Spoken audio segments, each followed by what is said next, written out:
My name is Christopher Boos, and I'm an Undersecretary General for the National Security Apparatus for NAIMUN 58. Hello, I'm Abigail Keating, and I am also a Undersecretary General for the National Security Apparatus. And we will be introducing you all to Crisis Committee Parliamentary Procedures. The first thing you need to know about in-room in crisis committees is that there is no formal agenda setting process. You do not need to motion to set a topic. It is up to delegates to individually come together on a single or set of topics.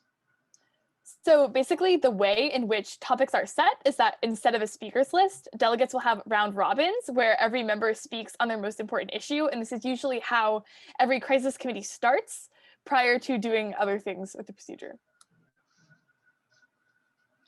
When motioning for a round robin, you must provide a speaking time, typically under 1 minute. A topic can be provided, but there is often not one at the beginning of a committee because the point of the round robin is to figure out a topic. An example of this would be motion for a 45-second round robin. When motioning, if you are the motioning delegate and the motion passes, you will choose to either speak first or last. And in either case, all delegates will speak in order of seating. And then the flow of debate, aside from round robins in a crisis committee, usually most of the debate is conducted with moderated and unmoderated caucuses. So delegates will motion for a moderated or unmoderated caucus, and the topic may change with every caucus, either because delegates pass a directive on a previous topic or a crisis update occurs. So basically, delegates can motion for moderated caucuses on specific topics that will then take place in the committee.